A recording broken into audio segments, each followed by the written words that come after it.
we go. The first one that comes to mind is money, how I'm going to spend my money when I get paid, because I've got a bunch of outstanding invoices that sum total probably twice as much money as I've been paid in the last however long, in any 1 month period, I think. So that's cool. Yeah, that's fantastic. Yeah, that's really fantastic. So that, thinking about that, and then thinking about that, not just like, am I going to buy coconut oil and avocados and funny 3M headset to block out the noise, but what is the desired end result that I'm after? And that is kind of pretty much happiness. So I thought about it differently once I'd written down a bunch of things and how much I thought they would cost. And yeah, there were a lot of things that came up. It was quite interesting. Probably one of the more interesting ones was a qualification, a facilitator training with the UP, or the Joy Foundation. I don't know if it's called the Joy Foundation. Essentially learning how to facilitate joy sessions, which is how to bring joy to people who are either underprivileged, either physically handicapped or mentally handicapped. I've heard that there's a different term for it. Physically less able or mentally less able. I don't know if that's even the right term. Someone correct me, please. Politely, with nice flowers and things on top. Anyway, those people would then put on a pair of headphones and you'd facilitate a session kind of like Secret Sunrise for them, which if you haven't checked it out, check out Secret Sunrise. It's freaking awesome. Yeah, Secret Sunrise is amazing. A group of people gets together on the beach and they put on headphones. I'm kind of deviating from the original thing, but I've attended one of those and it's amazing, and I believe you basically do that for people in hospitals or people in unfortunate circumstances. So that's one thing that's really been on my mind. And the training doesn't cost too much, only one of my 10 fingers of the money that I'll earn, approximately. Maybe less than one of my 10 fingers. And might have been good if I did a mind map before I started speaking. It'll be more clear. Yeah, so that's the thing. Oh yes, I was saying joy, thinking about what will bring me joy, what will bring me happiness, and then reflecting on those things and realizing it's like simple stuff mostly. It's like spending time with friends and family, eating good food, like healthy food, nutritious food, and having that food in my house, not, yeah, having it in my house. So just like having the basics, or whatever my basics would be: greens, some meat, maybe a bit of cheese, herbs and spices. And okay, so yeah, having the basics, time with friends, adventures, traveling, going out places, the things that have brought me happiness. I mean, music, listening to music. I love listening to music. Sorry, excuse my ogre face. Yeah, those are big ones. Those are very big ones. And then there's a plethora of others rumbling around in my noggin. But I feel pressurized to keep talking. So yeah, there's a lot of things that I think about on a regular basis. I have a lot of habitual thought processes.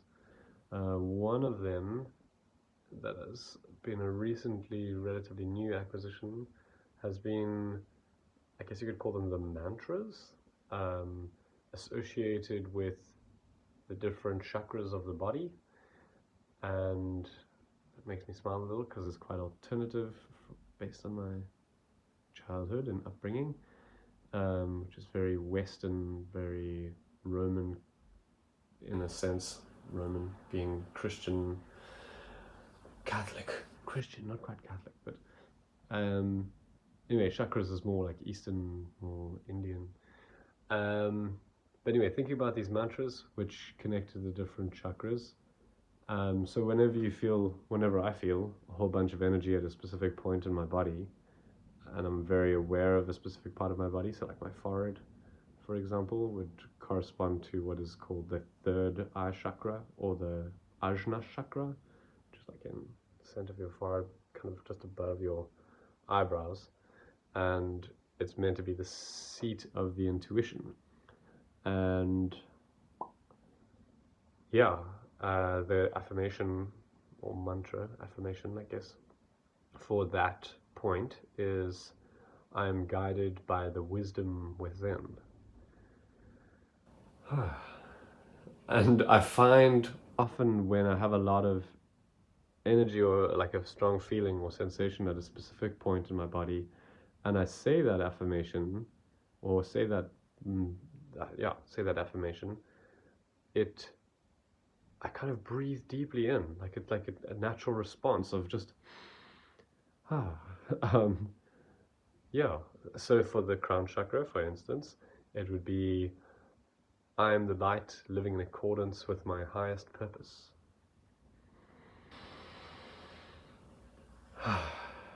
Something like that, yeah. And that might be a bit too voodoo for some people, but yeah, anyway, moving right along. For others it might really resonate, so hopefully some it'll resonate. And where else am I feeling really aware of? Kind of in my belly area, I guess. So that's the one I kind of forget about. But there's two for that one, interestingly enough. It's the only one that there's two affirmations for. And those are, I am creative.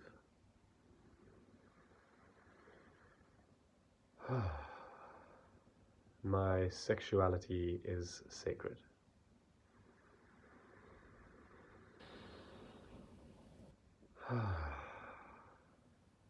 Yo. Wow. And I feel a sense of calmness, or a sense of groundedness, a sense of returning into my body through that process. So that's pretty cool.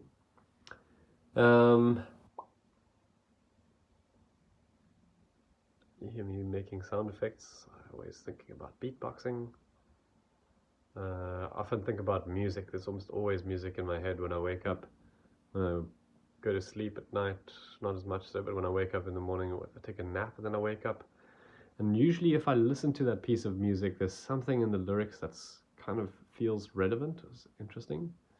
On the more eastern side of things, that brings me to two ideas. On the more eastern side of things, I flipped a tarot card. Tarot. Thanks, rat. A tarot card that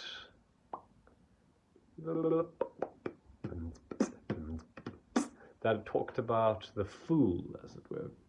The fool, basically someone who's kind of allowing themselves to go with the flow, kind of like the lover in a sense, and doesn't really know where he's going to go, but is happy to go along and is happy to have a joyful experience. Like there's a joyfulness about it, and there's like an embracing whatever is there. That's the basic understanding of what I got from what that tarot card means. It can also mean something else if it's reversed, but that's going down a whole nother rabbit hole. But it was the right way up. It was default. It was the normal way. It was, yeah, just the fool.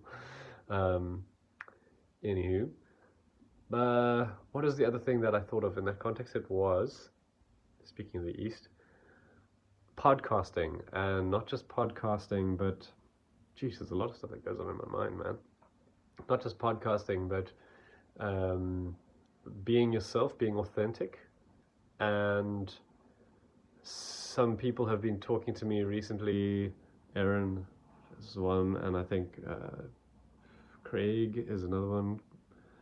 Craig McCorsey. Yeah, they talked about alternative weird comedy that's like a bit bizarre, like bizarre comedy, where people say strange things and don't really have anything to say, really, just making a bit of funny. Ha ha. Anyway, they were saying that they think that I would be good at sort of improv comedy like that, sort of Baldrick, or whatever his name is, a British bizarre comedy. Is it Lord of the Rings, Lord of the Flies, Lord of the something? I don't know. Blackadder. I think it's Blackadder. And there's another one, I think that's like it too. And then the other was the IT Crowd? I don't know. There was another one that's kind of weird and strange, where people say strange things and doesn't really have to make that much sense, but sometimes the nonsense is what makes it funny. Yeah, so that's been in my mind, because I quite enjoy the idea of just like letting loose and letting my subconscious speak. But it can be, what is, it is, not it can be, it is definitely whelming to listen to someone's subconscious. It's not clean and ordered, it's not structured and straight and neatly organized. It's chaotic. It's absolutely chaotic. Yeah. So, what else has been on my mind? Oh, I've been thinking a little bit about gold and investments and fractional shares, fractional housing shares through fractional housing share market, and investments of other natures like ETFs, electronically traded funds, kind of like stocks and shares. And also been thinking about, in the money thing, there was thinking about how I could invest my money. I already said that. Obviously that one's quite important because it keeps coming back up. I've been thinking about cooking for Dave as like his chef person. I've been putting a bit of energy into keeping the kitchen clean and tidy. And I've been thinking about how Setson showed me to make the dishes a little bit more tidy when you stack them when you're done washing them.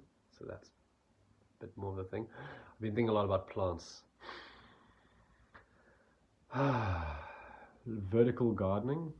Horizontal is cool, but vertical gardening, like going up walls or coming down walls or fences, and yeah, like landscaping on the sides of buildings, turning city spaces, which are often yuck and noisy and hot and loud, into more green, almost not quite tropical, but like green space.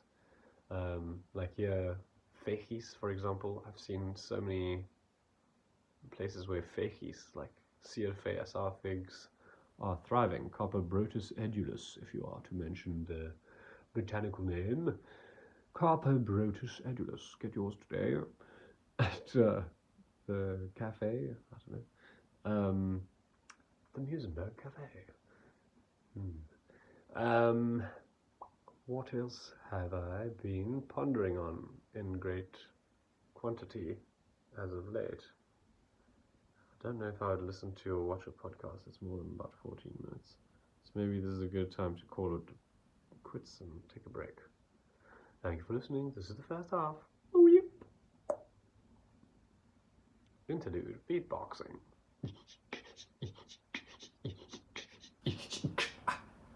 That will be all.